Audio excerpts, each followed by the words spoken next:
And hello, everybody, and welcome to Magical Journey. I'm your host, Daniel Cahoon.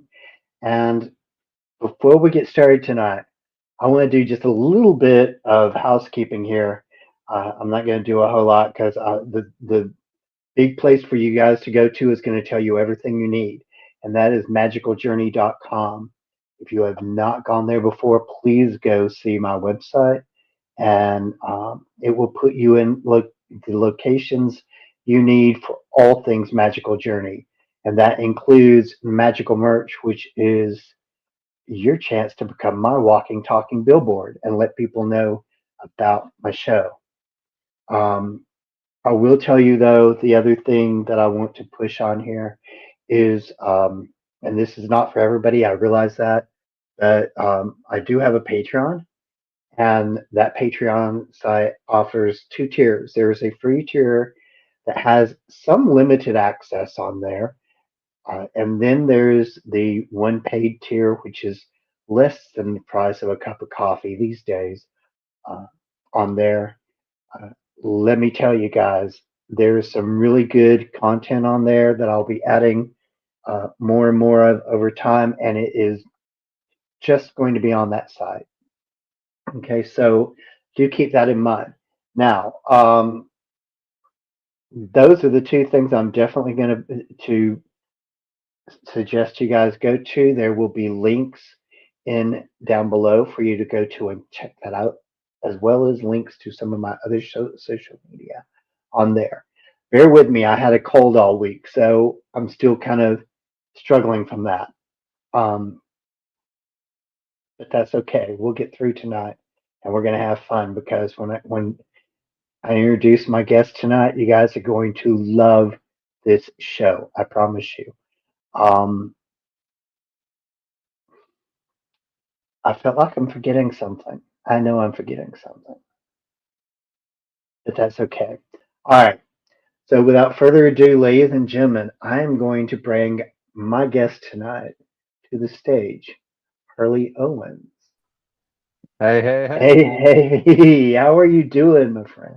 Oh man, hanging in here. I've been battling the cold for the last week.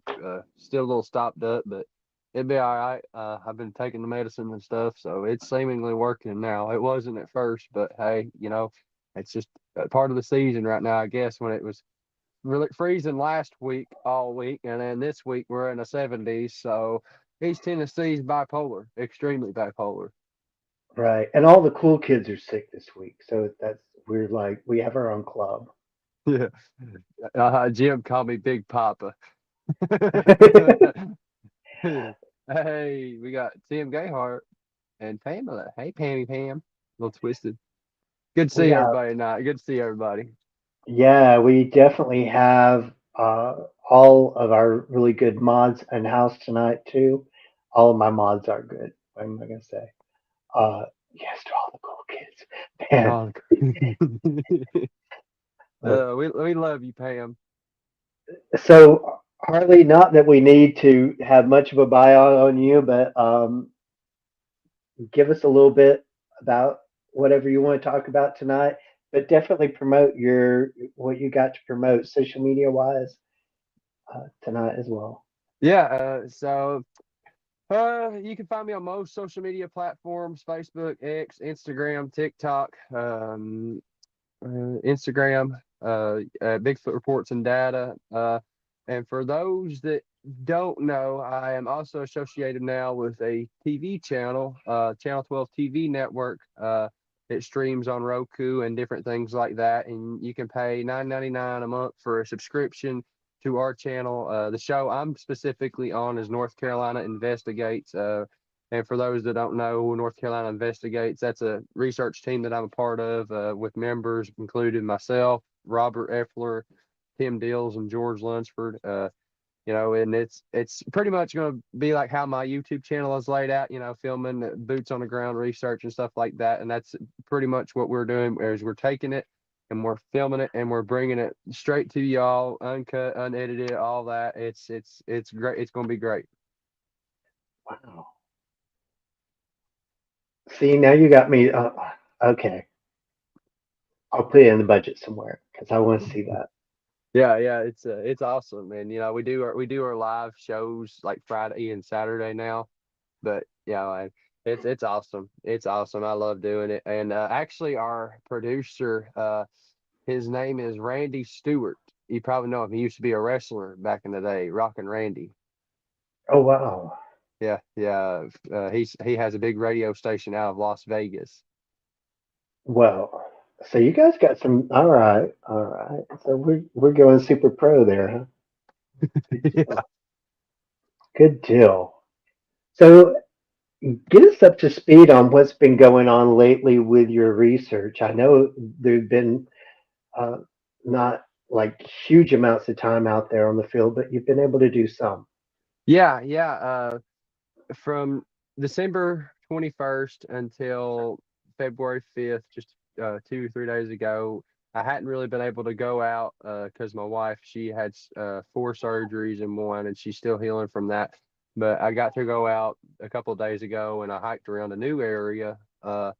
And I wanted to further explore this area and just kind of get a feel for it because this area. Is where I captured the one from December 9th, the really, really crystal clear image that I've got of one. And I can actually pull that up right here for you all to see. This one right here is the one that I'm referring to.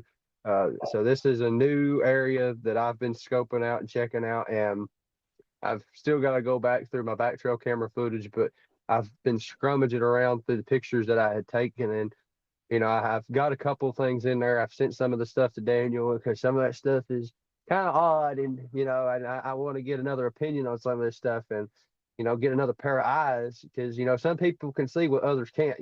I'm looking for more visible stuff like what I got behind me here. I'm looking for the stuff that I can see, and tell.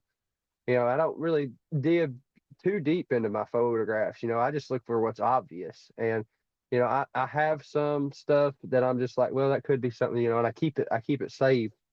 And, but for the most part, this area that I've just recently found, I don't know what it is about this location, but there's like there'll be like a 200 or 300 foot stretch in this place, and the trees would be broken off about 8.5 foot high off the ground, and there would be no treetops. So that's obviously going to be signs of them, because if it was just wind or natural tree fall, the tops of the trees would still be there essentially, and so it's very very interesting.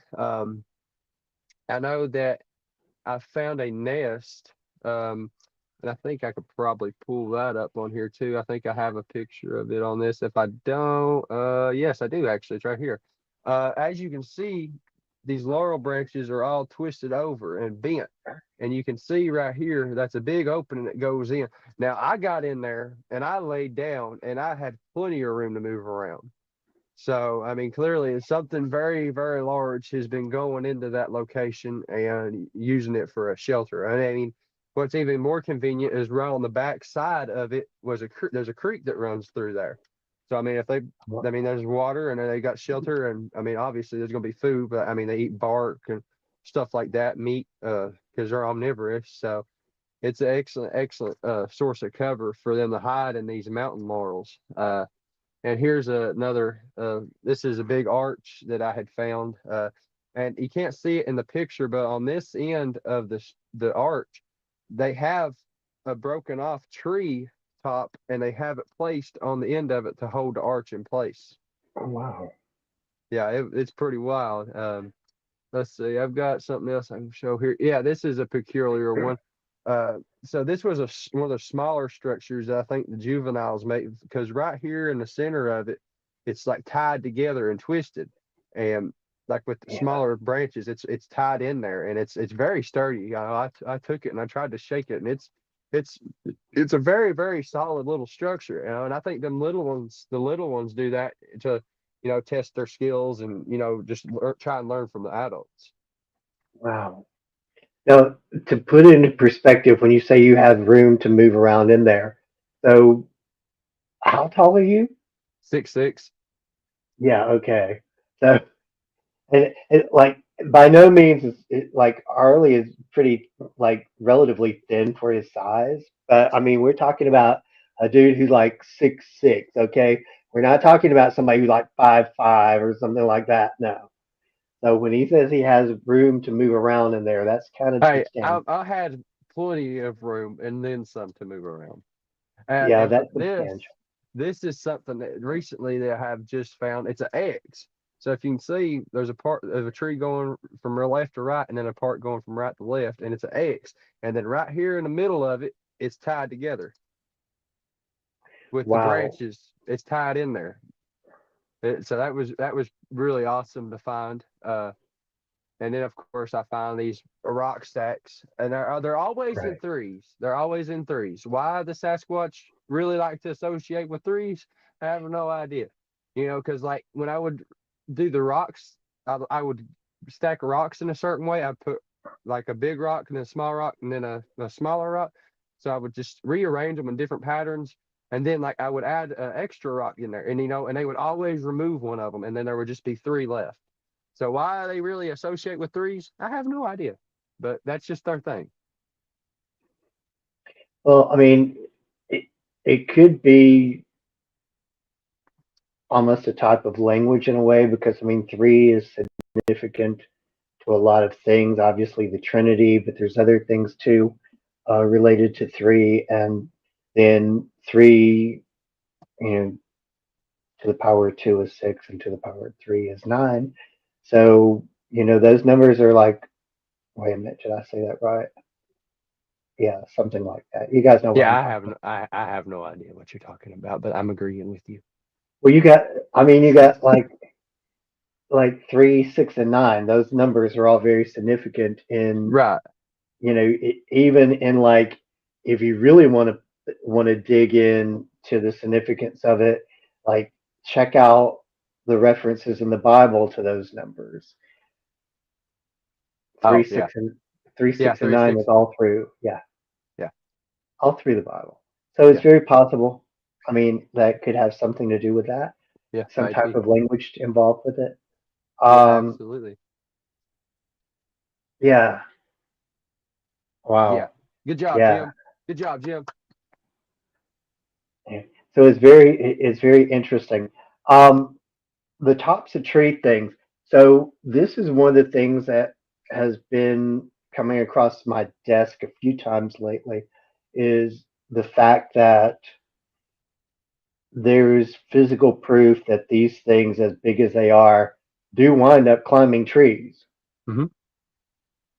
Now, I pity the tree that these moles are trying to climb because, I mean, when you're like 4, 5, 6, 700 pounds, that's a lot of weight on those trees. Oh yeah. But I've seen like the video of the one that's like ripping trees apart in the top of the trees.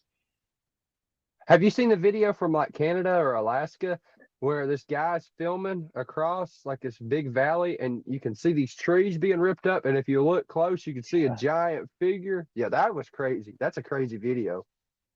Yeah, there's a lot of stuff going on with that as far as uh, videos of people seeing them in trees and so forth. So you, and you're not going to get a lot of tree climbing animals that's going to be able to Mm, break the top of a tree out. That's one of no. the things that makes it very kind of very significant, I think, too. That and it's. I mean, what are you going to say? I mean, There ain't nothing. Nothing. I mean, it's essentially, they're gonna do what they do, I mean, if and for those that didn't know, Dogman can climb trees even. And I mean, I just recently learned that, and I went back and watched some of Scott's older videos, because he's a huge inspiration for what I do, and he's got a video of a dogman in a tree. It's crazy. It's just the strength and the feet of these things, that they'll if they want to remain hidden, they'll do it. And and just to give you a perspective on their true strength, this tree that's behind me right here on my screen, that tree was about 8 to 10 inches thick, and it was twisted and broken. wow. Yeah, see, that's what like okay. I had somebody say to me the other day who is a researcher of a different type of cryptid. Like he almost finds it amusing that people are still trying to prove Bigfoot exists. It's obvious Bigfoot exists. That's exactly what he said. And so it's not a question of are they real anymore. It's a question of what are they and what are they doing? Because Yeah. like when you see stuff like this, you're going to tell me that a mountain lion or something did that? No, come on. No. Hey, that's it's 8.5 foot off the ground. I'm standing back from it, and I took a picture of it like that. I don't have the full image on here. I mean, this is just a zoomed in version. And that gives you. I mean, even look at this one right here behind it. It's twisted and broken. And it's not wind, because Yeah, if it was wind, there's going to be more trees like that. Even not just a couple here and there. That's this is one of the significant things that I look for is these twist breaks. It's a very, very significant sign that they leave behind. right, right. That's the thing of it. It's like, I mean, I get that there's like people are always give me scientific proof. And Well, it's out sometimes there. It's out there. You just got to it find it. is, it is. That's the thing of it. It's like the scientific proof is out there, but you're more likely, like as far as like hair samples and even like other DNA samples, like skin samples and so forth, you're more likely to get from something like that because I mean, to do that kind of damage, it's it's very likely that they may leave like get skin scraped off or whatever. Well, I have a strategy that I'm going to do that Scott done. And what Scott would do, he would put his trail cameras out, and he would have these feeding stations. And what he would do is he would take bacon grease or whatever the case may be and put it up high in the trees, about 8.5 foot up in the trees, and let that bacon grease just slither down the tree. And at night, the Bigfoots would come in, and they would still get caught on the camera, but you would barely see them. You could just see their faces in the videos and stuff. But they would come in and they would lick that bacon grease. But what Scott done, he put packing tape around the bottom of the tree below the bacon grease. And when they would come in and lick the bacon grease, their hairs would get stuck and it would pull out a skin tag, because you cannot get DNA from Sasquatch hair without a skin tag, because their hair does not have a medulla. And what a medulla is it's tissue inside of what our hairs are. You know, the Sasquatches don't have a medulla. So if you want to get DNA from a Sasquatch, you have to get it out of their skin. And I'm Right. really going to start using that tactic a lot more here this year. I tried a couple times last year. I don't think I had them in the right spot. I don't think I had it far enough away from the main trails. So this year, I'm pushing back my bait areas a little further. So hopefully that'll help. I mean, I've found hares even in Nantahala when we went over there. Myself, George, Tim, and Robert. We actually disguised a hornet's nest, our camera into a hornet's nest that we had made, and we hung it up in a tree about 11 or 12 foot. And the Bigfoot ripped it out of the tree and tore it all apart. And we got translucent hairs out of the tape that was that had the camera. And if you want to see that, you can go to the Sasquatch and Nantahala video playlist on my channel. There's 3 video parts on there, and I actually got one on film, and you can see it. It's actually peeking out from around a tree at us, and I go back a couple minutes later, and it's literally gone. So, I mean, that area is just insanely squatchy, and I'm really excited to go back over there to that place. And we're hoping to hear back from our hair samples that we got. But I mean, there were translucent hairs. So there's nothing really that I know of that leaves translucent hairs like that. Right. Right. That's the thing. That's like one of the very distinguishable things about the Sasquatch. One of the words that people use frequently, and uh, I've seen eyewitness accounts, written reports from like 12-year-olds who use the words hair to describe the Bigfoot being covered with hair, not fur. We don't Right. they we don't even use the term fur ever. That's so interesting because across the board, that's the exact wording that people use all the time. Mm-hmm. So it's there's a big difference between fur and hair. Obviously, the coarseness of it, It's like horse and tail. It's like a horse. You know how a horse's tail hair is? Their hair is right, almost like that. right. So it's coarse, but it's not like fur coarse, and it's Right. not got the same texture of fur. And that's the thing that people have to understand is that like that's why like in the was it the gimbal film that showed the Sasquatch and the female Sasquatch, and she actually has a braid on one side of her head, Yeah, and Patty. that yeah. Mm-hmm. So it is very interesting how that is one of the features that everybody talks about across the board with this creature. I don't even want to call them creature.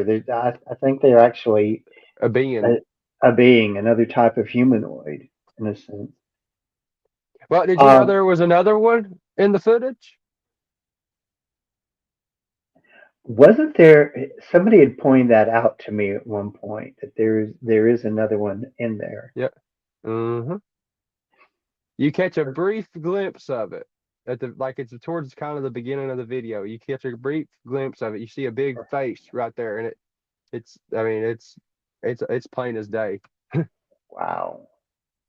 So But you Denise, know, I heard a story about how they actually got that footage. I don't know if there's any truth to it or not, but I heard that they captured uh one, maybe 2 juveniles, and I heard that they unalived them, and that's how Patty came in, because she was trying to get to the baby or oh babies. wow. That's what I heard. Because apparently in the video on the bank, like of the creek, you can see a bunch of blood. But how much truth there is to that, I don't know. Would it surprise me? No. If that's actually how Yeah, they got that, if that's actually how they managed to get that video, then that'll change everything, man. Like that's kind of messed up. But like I said, you take that with a grain of salt. I don't know how much truth there is to that, but that's just what I heard. yeah, I haven't heard that, but it doesn't really mean anything that I haven't heard it because honestly, I'm all over the place right now trying to keep up with what's going on where. Oh yeah, Um, yeah. There's a lot happening. oh my goodness, that and the fact that just the stuff going on with like just the little bit of research I'm able to do here and there right now is crazy. Um, Denise, to answer your question, yeah, there has been DNA testing before. Uh, The Harley, Sasquatch Genome Project by yeah, Dr. Melba Ketchum. There is a lot of debate behind that DNA study because apparently the DNA was contaminated. Now, how can they have every single DNA that was tested through that research be contaminated? I think that's just a wad of BS on my part. Um, but I believe it to be true because Scott Carpenter sent samples from right here in the Great Smoky Mountains National Park to the Genome Project, and they had them tested, and the mitochondrial DNA of a Bigfoot is a human mother from the Middle East, and the nuclear DNA is something completely unknown. mhm. There's a lot of debate and speculation behind the Sasquatch Genome Project. But like I said, I think it's legit, and only because, Scott had sent samples, to, and I'm actually, whenever I start to get samples of my own, I'm actually going to be working with Melba Ketchum. Yeah, I think that's really important for us to because here's the thing: it's like with a lot of the stories that I'm hearing from people and some of the stuff that I have read in the past, I think it would be really interesting to see what the DNA samples are showing now here because I have a feeling those DNA samples are going to have a lot of European and indigenous DNA somehow connected in there. Yep. Because they have to keep the bloodline going somehow, you know. Right. And if there's any the slightest bit of human DNA, they can uh, reproduce. Right. Right. Well, and there have been claims. I mean, some of the claims seem a little bit extreme, but honestly, one of the things that I find, and correct me if I'm wrong, guys, but the stranger something sounds sometimes is the more likely, like it's, I mean, here's the thing of it, okay? How twisted do you have to be, and how much time do you have to have on your hands to make this crap up? Right. I mean, yeah, really. I mean, seriously though, you're not wrong. Right. I mean, I really don't know anybody. I've never met anybody, and I've met some crazy people and some really demented people. I have never met anybody that just sits around all day thinking of the most twisted things they can think of, dealing with the paranormal. So when I hear these stories, I really am tending to believe a lot more than disbelieve. Unless we get proof that they're lying, Right. I leave it on the table. Yep. Yep. Uh, so Yep. Exactly right, Pam. yeah, yeah, exactly. See, Fire Lotus has mentioned something too, like the detail involved in some of these things. So you mentioned going inside. I thought this I really want to ask you because I've heard some other stories recently that kind of made me wonder about this. So you said you went inside the one nesting area. Mhm. Now, you had one experience where you went to one of those nests and almost like heaved. So Was that one not smelling funky? It did a little bit. Not as Okay. overbearing as what the other one was, but it did. It did, you know. But that one it's actually on the Sasquatch and Anti-Halo playlist. So if you want to laugh your hind end off at me for almost throwing up, you know, you could go watch that. You know, and it when you get into that nest, and if they were just recently in there, you could feel it. You could taste it almost. It's horrible. Yeah. And see, that's the thing. There was somebody who, in particular, I can't remember now who, because I've seen a lot of stuff lately too. As much as I haven't seen, I've crammed a lot into a little bit of time. There was one person who said that they had a fairly close encounter with one, and it really didn't smell at all. Ernie Davio. Yeah, yeah, yeah. And so, and he theorized that maybe They emit it like a skunk, I think. I think either that or else. I mean, it's very possible that I mean they're probably bathed if they They know could, how yeah. if they know how to use tools and so forth. Why would they not know how to bathe? Right, yeah. Yeah, Yeah, that would make sense. I'm sure they could, you know, especially the females. I mean, they I'm sure they clean up. So, I mean, maybe right. it's just the males that, they decide if they want to stink or not. You know, I'm sure one of them young teenage ones, he ain't going to. He gonna be at he gonna keep that musk on him. He gonna Probably get them rolling squirrel poop, he's gonna get him some women.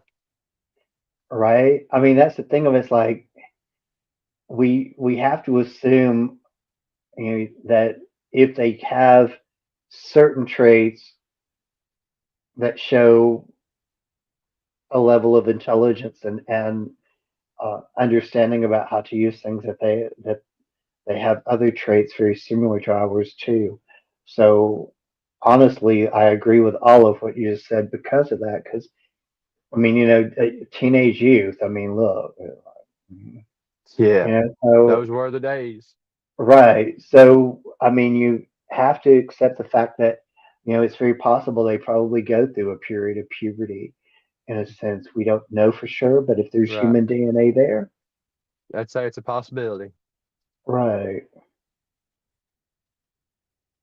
You know, and Um, I've been wondering this too. You know, because I've been trying to think of this from the biblical aspect. You know, and I've been pretty firm on the Nephilim. Um, but I've also been wondering about, Cain, because Cain was cursed to be a restless wanderer of the earth. And, you know, I think some of them could be direct descendants from Cain, which that would be, 100% flesh and blood and nothing more, nothing less. And then, Esau was born covered with red hair, and he was associated with giant tribes from the Nephilim. hmm, And I wonder if some cases, what if Esau had children, with some of the Nephilim giants, and maybe there right, could be descendants of Esau that are some Bigfoot types, and that could maybe account for the reddish brown ones, even, right, right, and but the Nephilim, because the fallen angels procreated with human women, animals, and even plants, and that tends to be the more, I think the more fallen angel DNA they have, the more paranormal they are. I think they can be flesh and blood at times, but just not a whole lot, because it's a lot of exertive energy, and I think if they have 50-50, they can be here whenever, and whenever they don't want to be here, they won't. Uh, and there was another theory that I was working on too.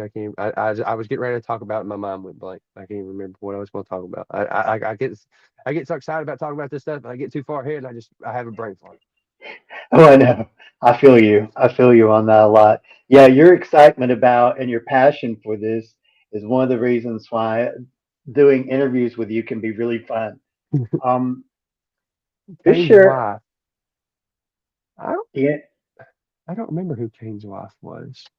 but see, that's the thing of it. We don't really, I don't think, I have to go back and think about this for a minute now. It's been a minute since I've read that story. So basically we're told that Cain went to, was it Nod? Nimrod, wasn't It, possibly the city he went to, which by all accounts, if you look at things chronologically, it should not have existed if you think about it, because the information that we're giving is kind of um, not really complete. It he? seemed Right. like in that, because we have Adam, we have Eve, first people, then Yep. we have their two sons that are listed. Then that's it for a minute Well, from there's them. three. There's three sons. Well, Seth comes after, Yeah, right? yeah, yeah. After, yeah, So if you do the math, that leaves only four people at first. yeah. So where did this whole city come from that we find out about? And was that city? I mean, we don't know. That's one Right. thing. There's information left out. Now whether And it makes somewhere, you wonder where information's being kept, right, right, probably somewhere in some Jewish text that we have no, or in the Vatican or somewhere that's just completely somewhere, locked up. somewhere, Probably and in the that's the Smithsonian. Probably in the Smithsonian. probably it, it's just like who knows, but there seems to be a lot of speculation that we can do on that. But yeah, I mean, it's really, some people say, well, it's like it's the Anunnaki or whatever. Right. No. Um, and I don't even think. I mean, does Enoch really touch on that? Uh, I'm not sure. That's a good question. Now I'm gonna have to go back and read all of those again. You're welcome. Um, right. But and here's the thing: was like I'm kind of 50-50 on that whole thing about um, the Nephilim and the seed of Cain too, Mhm. because there's enough of substantial evidence, and both interpretations have been used by two schools. Those two schools of thought have gone back and forth over history about, one is like, oh, you're crazy. It's like fallen angels can't reproduce, blah blah blah blah blah. Mhm. Yeah, and you've got the others that are like, oh, but they can, and somewhere in the middle, there's people that go, well, you know what, like you, that say, well, maybe it's a little bit Yeah. of both, Yeah. but both of these opposing forces have mostly just knocked heads in the past. Yep. Uh, and I feel like that's where we lose a little bit of traction with that whole concept, Oh yeah. for both Yeah. sides. Is instead of trying to really figure it out, they're too busy trying to argue as to which one is right and which one's wrong. Right. Yeah. Yeah. You're not kid. You're 100% right. And the biggest thing for me, is like nobody. Some of the people that chat me up the most is the ones that they kind of just don't want to be open to the possibility of them being something more. When they're just strictly the flesh and blood camp. They don't believe in the supernatural side. And I always encourage people, I'm like, just keep an open mind. It never hurt anybody to keep an open mind. Because I used to be in the flesh and blood camp, after my first experience. But whenever I got here and started researching all this stuff, and put myself in these positions to have experiences and encounters, I've learned that there is something more going on here. I mean, just going out at night and researching, and seeing orbs moving through the woods, and then seeing UFOs in the sky, and hearing Bigfoots roar and scream and howl and whistle and do all this other stuff. I mean, there is a lot more at play here, and I just wish that you know a lot of people would just accept the possibility of more, of them being more. Right, right. I think, and this is one of the reasons why my research on a lot of things is still so open, because it's really hard to formulate an absolute opinion about any of this. Oh yeah. Like because there's new evidence all the time, there's new details all the time being found. And, I mean, archaeological finds, there's a lot of things that happen, that alter our current understanding all the time. Like there's only one or two things that I've definitely said, yeah, no, we're drawing the line here. This is so ridiculous, that it's not even like, you know, you finally get to the point where you just say this is not the way people think it is, Right. and and it just can't be. But that doesn't happen very often with any of this, and that's the thing. Uh, that's one of the things that Fisher, that I really want to bring up too, is there's also two Enoch, Yep. Well, I'm about to and tell you all something that might blow your mind. So, uh, a buddy of mine has a podcast called the Bump Podcast, and he had this woman reach out to him, telling him about this relationship that she had with a Bigfoot. It would come and visit her in its physical form as a Bigfoot, and then it would come visit her in its orb form. And she said that yeah, they communicated telepathically, and it told her that they are called the Eliud, and that is the children of the Nephilim. Now you can take with that how you want, and I'm just telling you what I was told, and the Eliud is it's a new term going around now. So well, and one of the things that makes me wonder about the division of, you know, the flesh and blood versus the children of the Nephilim. Do we have another school of thought that says some can be redeemed and some can't. right, If you're a fallen angel, you just cannot. I mean, there's no redemption to that. right. We already But understand that. but if you go back and and look at the Noah movie, Mhm. they ascended into heaven for doing their good deeds. I'm wondering if some of these that are good, what if they can get redeemed in a way, sensor form. It may be a possibility, it might not. I mean, if they have more human DNA, so to speak. Right, right. So that's kind of where I'm wondering too. Is there a point where the two begin to interbreed with each other? The Oh, I'm fallen, sure that happens. Yeah, I'm sure it does. yeah, well, yeah, because I mean, regardless of how many people there were on the earth, there was still a finite number of people. It's not like they were like populated like we are now in those time periods. Um, and we're really talking about an area that is, I mean, we're not talking about the global Right. population here. We're talking about the area surrounding this one space that is biblical, Hmm. because that's really what all of that. I mean, they didn't know anything about Australia at the time. I mean, they No, didn't know anything about the North America. They had no idea about any of that. no. And I think that's one of the things that we have to understand too, is that when we read those scriptures, we have to read it from the standpoint of that time and that culture, not our time and our culture. Yeah, exactly. Yep, We 100%. have to we have to take the European ideology out of it. Um, so one of the things I do want to, like, what do you guys think about this as far as your thoughts on the our Nephilim, flesh and blood, all of these things that we're talking about here? Yeah, Leave me a comment to let me know what your thoughts are about that.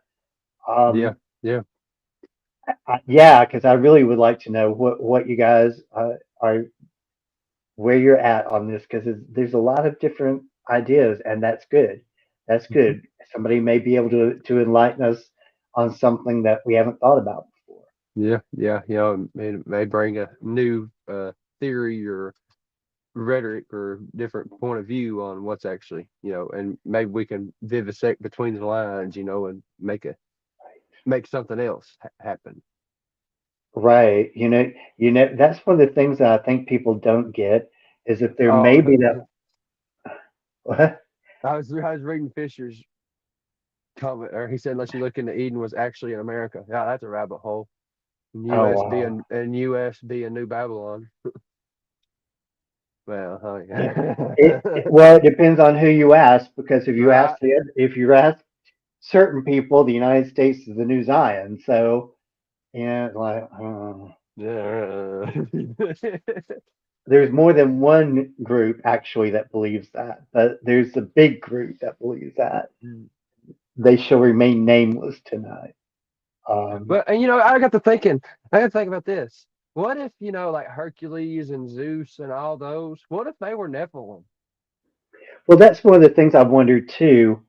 I You know, really get to thinking about that. I'm like, what if these ancient Greek gods, what if they're Nephilim? Because they had supernatural abilities. What if they're just actually Nephilim? right. Well, that's one of the things I think a lot of people, they don't, again, when you talk about lore and myth, how much of that has a little hint of truth to it? Exactly right. There's truth in science fiction too. I mean, you look at the Predators, for the Predator movies, they cloak. What do you hear about some of these Bigfoot encounters? People will see a Bigfoot cloak. I mean, there's two and two don't make 10.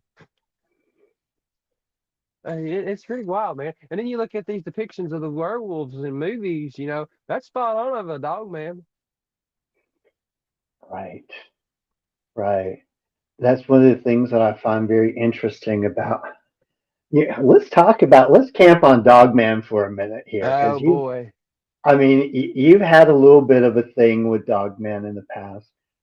Yeah, Um, I've only seen one, and I'm hoping to still keep it that way. I mean, I was stalked by the other one, but I never seen it, but I got the picture of it, so that one don't really count. he was trying to make friends. He was Yeah, shy. he ain't gonna be my friend. He was like, he looks like a nice, tasty morsel of friendship. Yeah, 150 pounds soaking wet. Yeah, I'd be but a toothpick. so here's the thing with the concept of Dogman, and I've been like looking at a lot of stuff on the idea, the different thoughts on canine lore in the past, and you one of the things mentioned in the indigenous lore is that there were these giant dogs who were like, some were white and some were black, and they kind of were like the indigenous yin and yang. You know, the white ones were the good and lighter ones. The dark ones were the bad and lots of, and so the lore just kind of hints to the fact that they really represented balance, Right. and so if you go back and you look at some of these different, like, and the ideas that are presented about Dogman throughout time, kind of like paints this interesting picture of different thoughts, schools of thought on what they are and how they come about being. You know, but one of the things that I'm curious about with that though is, do you believe that some of them are, you naturally occurring and some of them could be created, Oh yes, man-made? 100%. I think some of them are natural, and I think some of them are man-made and used as weapons of war. 100%. Yeah, I do too. I really do. And I think the one that I seen last January 29th, I think it was one made by the government. I really do. Because, most instances when you hear about a dog man, they have backwards facing legs. The one I seen didn't have backwards facing legs. It had forward facing legs like a human. So that just screams out to me that that is some kind of hybrid, some kind of human hybrid. Um, Right. and and I heard, you always hear these stories, of there was an instance in North Carolina, I believe. Somebody correct me if I'm wrong on this, but I heard that there was a helicopter that crashed, and somebody said that what they seen getting off the helicopter was a bunch of dog-headed men. And then apparently, after Vietnam, they turned a bunch of them loose in the LBL, and then it wasn't too long after that that the massacre of the LBL happened. See, that's one of the things. One of the things that's a dead giveaway with me about the whole LBL situation is how close in proximity the LBL is to a military facility There's one in Clarksville, Tennessee. in Clarksville. Yeah, Yep. exactly. Well, So, I mean, even here, even right here, we have mhm. Oak Ridge National Laboratory, Yeah. and CERN is in there so deep, and apparently, from what I heard through the grapevine, this is entertainment purposes only. So, what I heard is that apparently they opened a portal because apparently they come out and said, "Oh, we're going to open a portal." And apparently they got one open. Apparently they can't get it closed. And apparently they have people set up with 50 caliber snipers shooting whatever comes out. And apparently they're dogmen. And apparently with all the cases, going on, I mean, there's more and more dogman sightings happening here every day, apparently. And the one, this my second encounter with the dogman, the one that I got a picture of, that happened 15 minutes away from downtown Knoxville. Hmm. You know where Forks of the River is? Hmm. That's where I had the encounter with that one at. The one I got a picture of. Yeah, that's where it happened. I got to tell you something too that's very interesting. Speaking of East Tennessee and all of this, it's very interesting that since I have been doing this podcast and since I've been like restructuring how I do things in my life and so forth and been focused on um, some stuff dealing with cryptids and especially like East Tennessee, I my I've been cut off from being in that district, that part of our district completely. They refuse to send me over there now. What? Like I noticed, yeah, like I ask them all the time, can you send me to East Tennessee as soon as there is gig? I even told the market that like the local CEO, the CEO of our district, I even told him as soon as some stuff starts happening in Knoxville, I want to go back over there. Last week they had me on the schedule for here. Not that I was able to go anywhere last week anyway. Mm-hmm. Didn't even touch it. Didn't even send me. They sent people from Nashville to all the way to uh, Pigeon Forge for most of the week. Didn't even put me on the schedule for it. That's what I'm saying. It's like they're refusing to let me in East Tennessee. They got me in Alabama this next week though. Uh-huh. Hello, North Alabama. I will be there this week. Um, the and it's very interesting because one of the things that I mentioned, there was um, the interview with Brian from Black Mass Paranormal. I love Brian. You guys checked out Black Mass Yeah, Paranormal. Brian is awesome, man. I love Brian. He's a good old dude. He is, and not only that, but he is like so easy when you interview him. He's just like you. He's so easy to talk to. He's like, y'all make me very homesick for East Tennessee. Um, I gotta tell you, like, like right after that interview in particular, where I mentioned some things about um, things that I experienced in East Tennessee, and I think that was one of the first times that I mentioned that I felt like there was something about um, Crabapple Orchard area that was either happening or going to happen.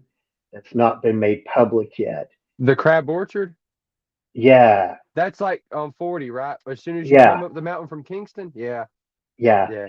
I've that area has stuck in my mind a lot when I drive through there. I feel like there's either something there that's not been made public yet, or something that's going to happen there that's going to bring attention. Hmm. And That so place is definitely squatchy looking. I mean, that it's beautiful over and through there. it is. And if I'm not mistaken, isn't that the area too where there was like one point last, like year before last, somewhere in there, that there was like on the side of the road there were all of these downed trees for a Yeah, big, yeah. they had What a was big that? there was a mudslide, wasn't it, a few years ago that happened there?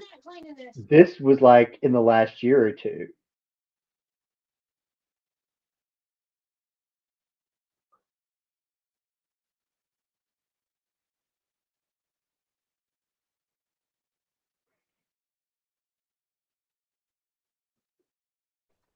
Kids got into the whipped cream. Uh-oh. Oh That could Lord be mercy. interesting. Hey, she looks like Casper Ghost. One of them does. I don't even want to know what the other one looks like. Youngins, I love them, man, but they don't know how to keep out of stuff. But Always, it's a never ending thing with youngins. that was part of the fun of being a kid, though. Oh yeah, yeah, yeah. But now you're as a grown up, looking back, I'm like, man, could I have really been that bad, if not worse?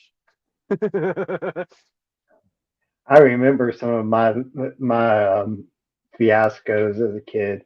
So yeah, I remember for some reason going through this phase where like I was like maybe like 10, 11 years old, and I thought like putting butter in my hair was a great idea. Who knows? It was like But I was a messed up kid. But so here's the thing about like the areas that we're talking about here, and when you talk about the portal thing, I find this very interesting too because I noticed the last time that I was in East Tennessee, which was a while back, um, the energy felt very different. But they were also like the cryptids were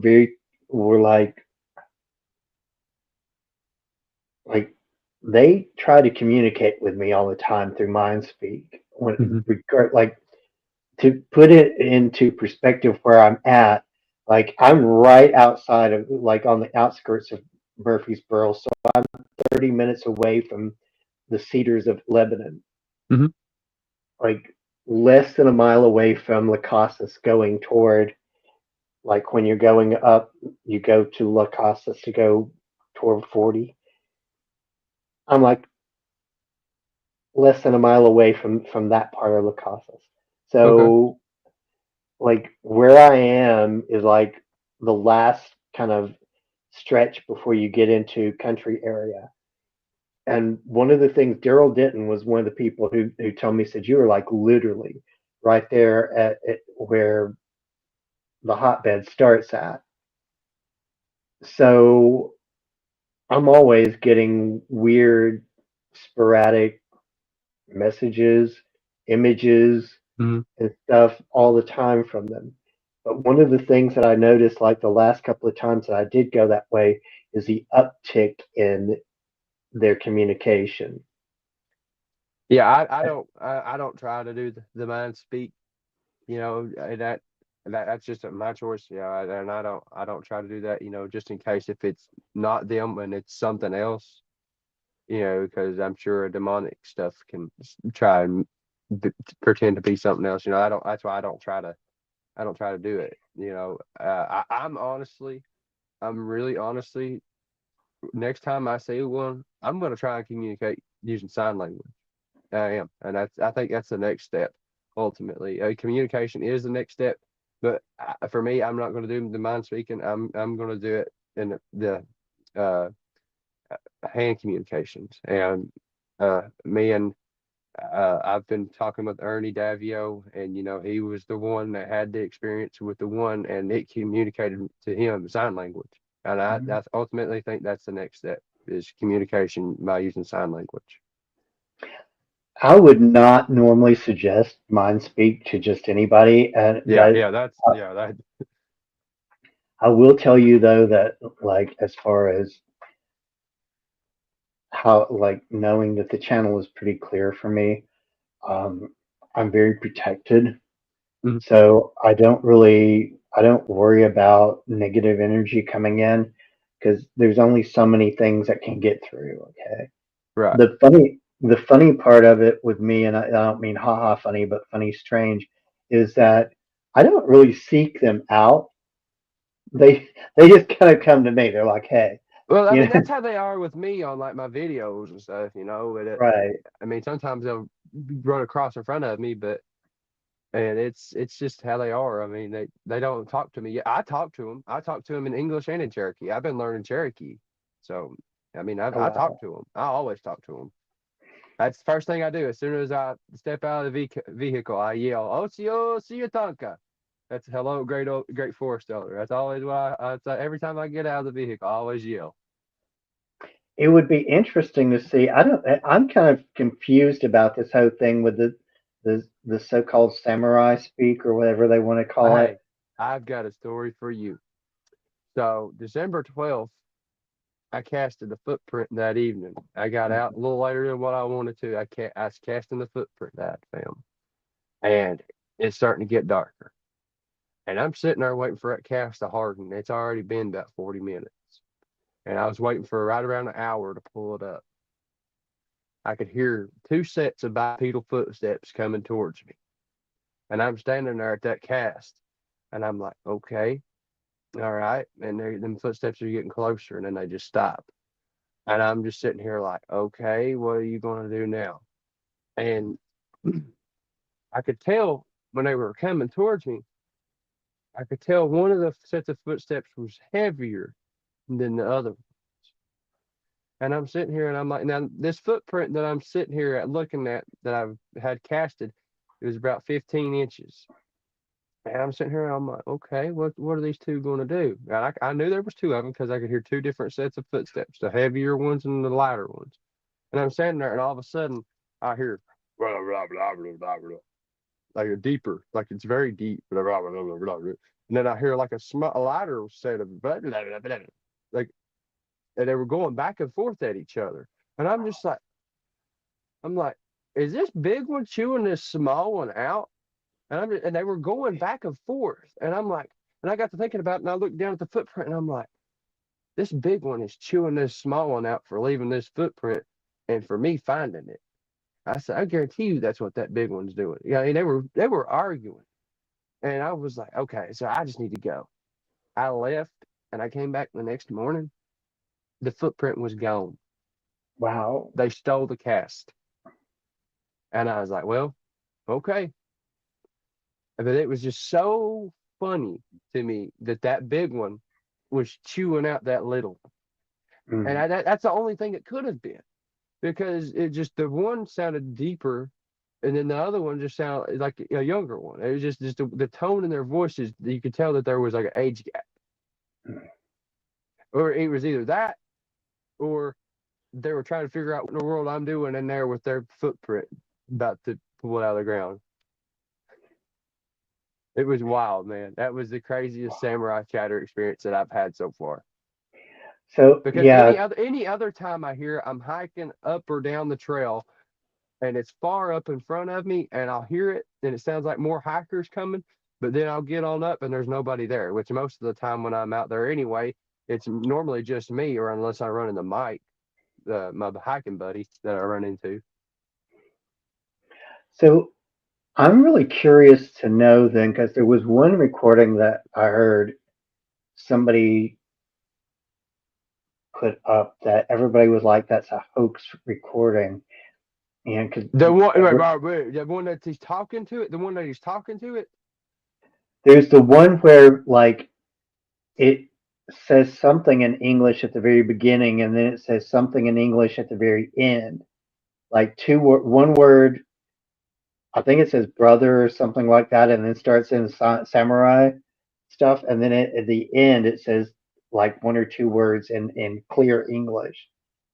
I'm in pretty the sure I know what state. video. I'm pretty sure I know what video you're talking about because there's a video and a guy's talking to it in English and it's like it's saying some things back to him in English.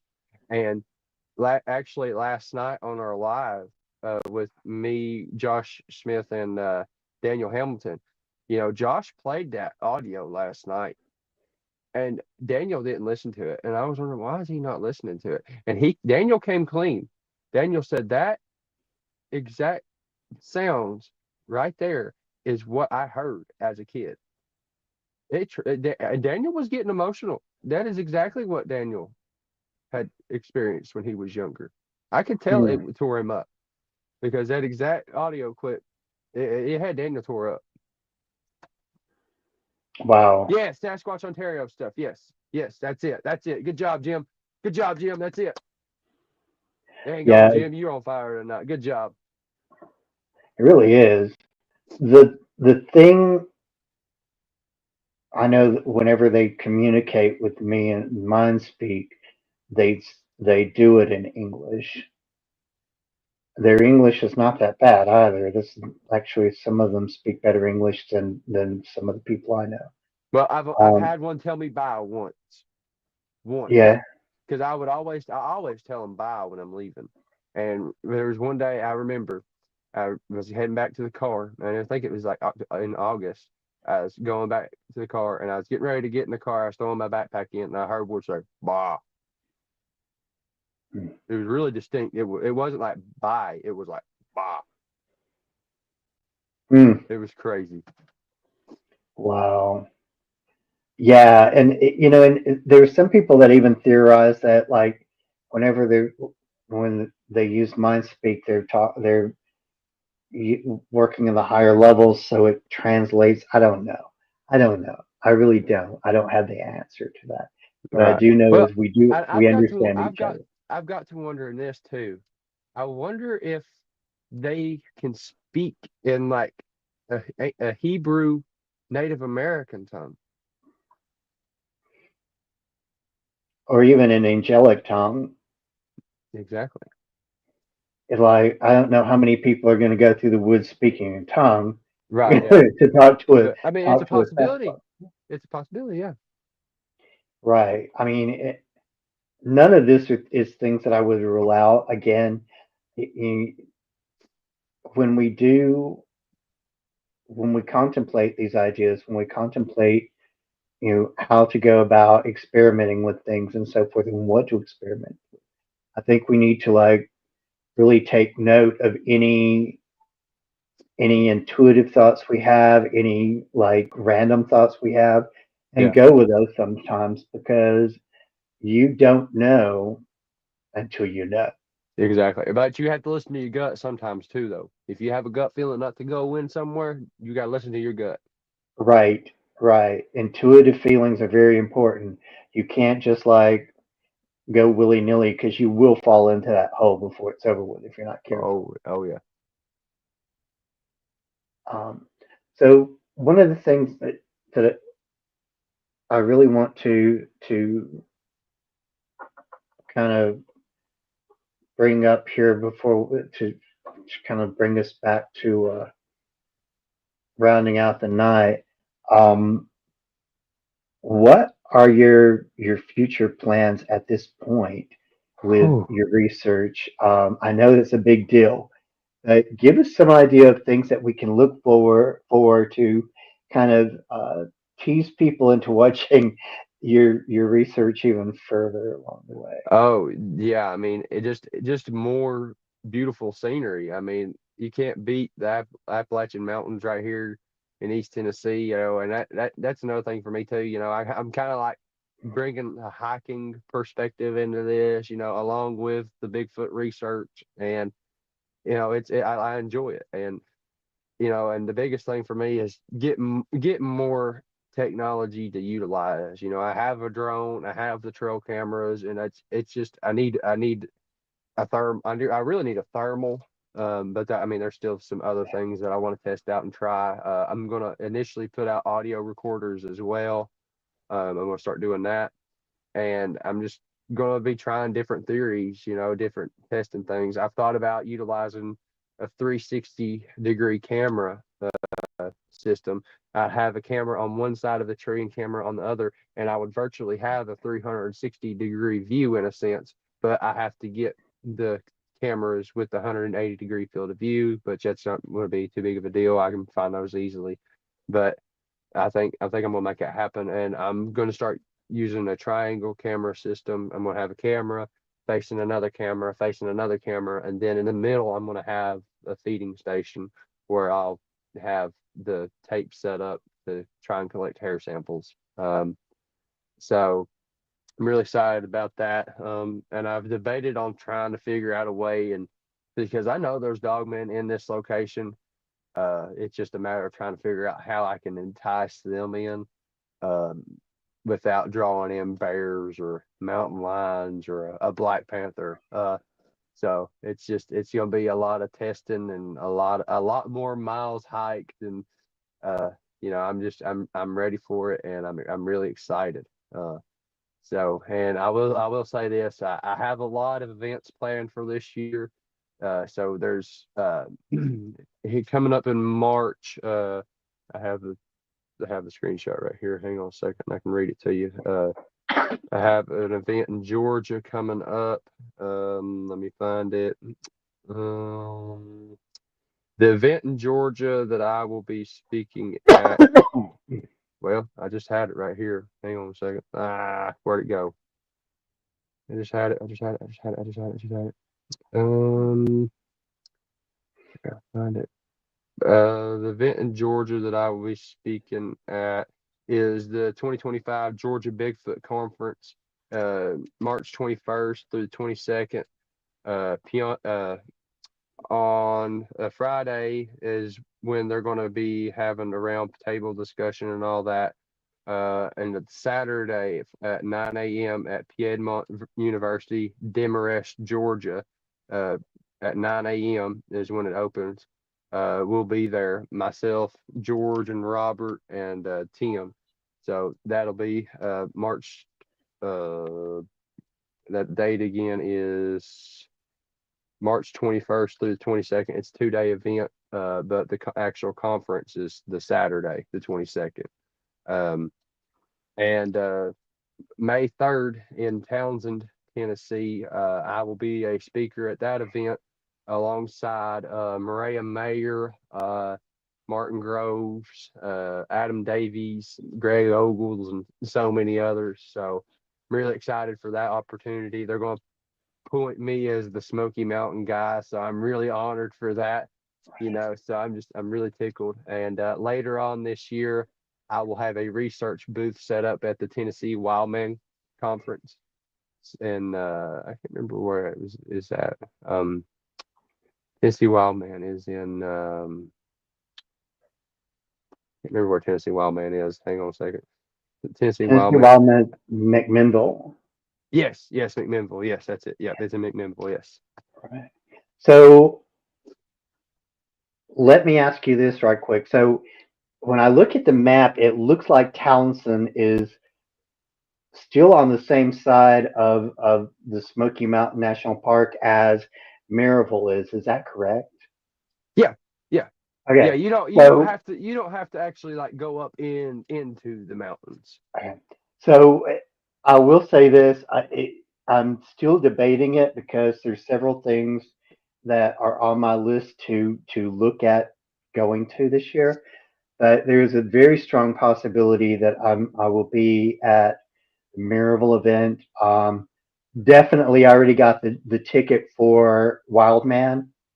Um, so you guys be prepared for me to do some post about where I'm going to be showing up at for events this year, so you can watch out for me. I'll be the guy wearing the Magical Journey T-shirt. Not really a lot of people out there with that yet, so it's a designer. It's Hey, cool. that's how mine is. I got my designer. I got my designer right here. I got to get mine back out into production. So I got to get some more designs cooked up and start making mine. Right.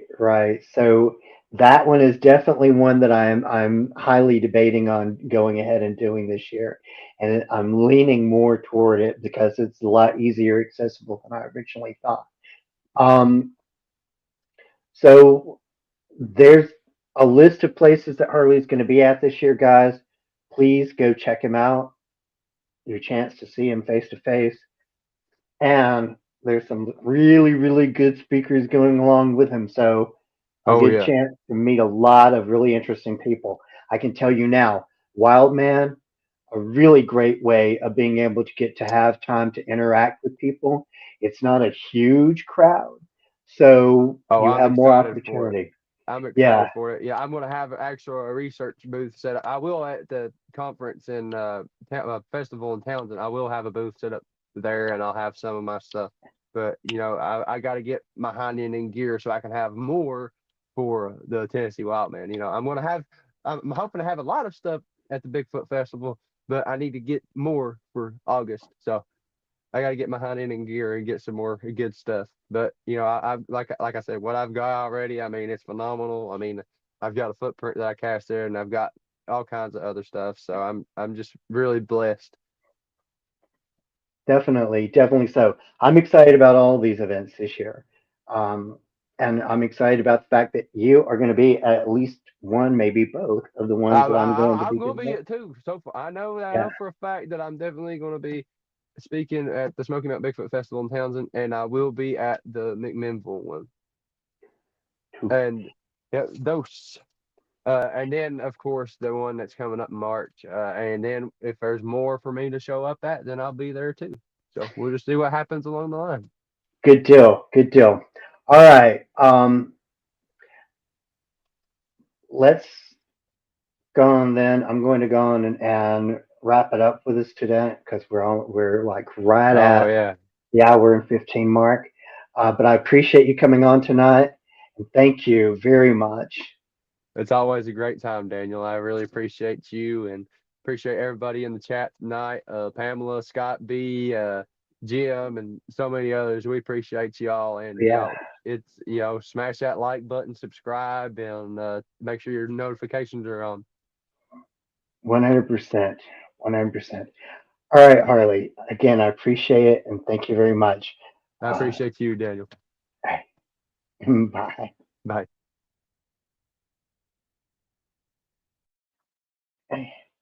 All right, ladies and gentlemen, and that was Harley Owens. I've got to tell you guys, two events coming up like in Tennessee this year. Definitely gonna like I'm really thinking about both of those up. Definitely the one. Definitely it's not even an option. It's already a done deal.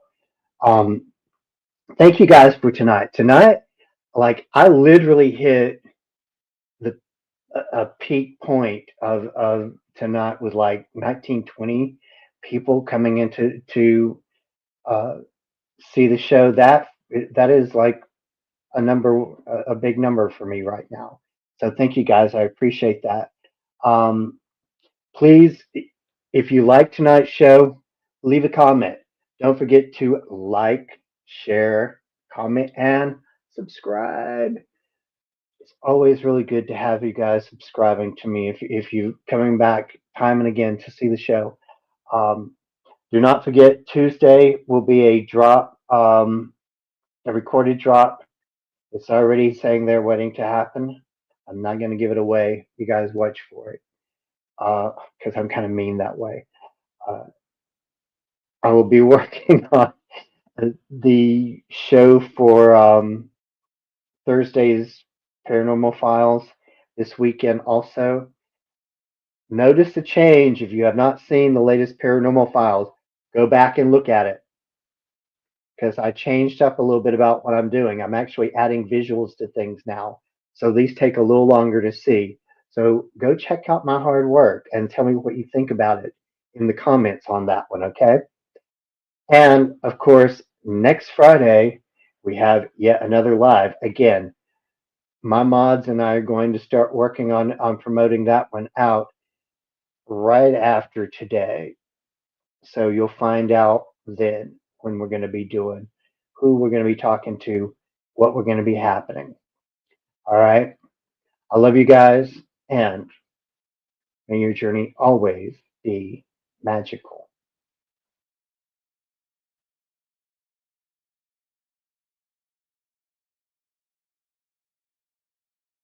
I've waited for so long to see when you come back to me. Through the wars and battles that were lost, we're born again, it's you and me. The rest is history. Past lives.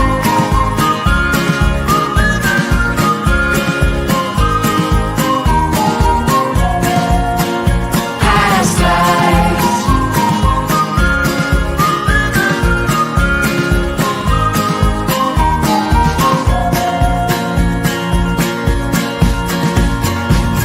Did we dance together on different floors in 1500 or 1504? We must have been lovers, we must have been something in our past.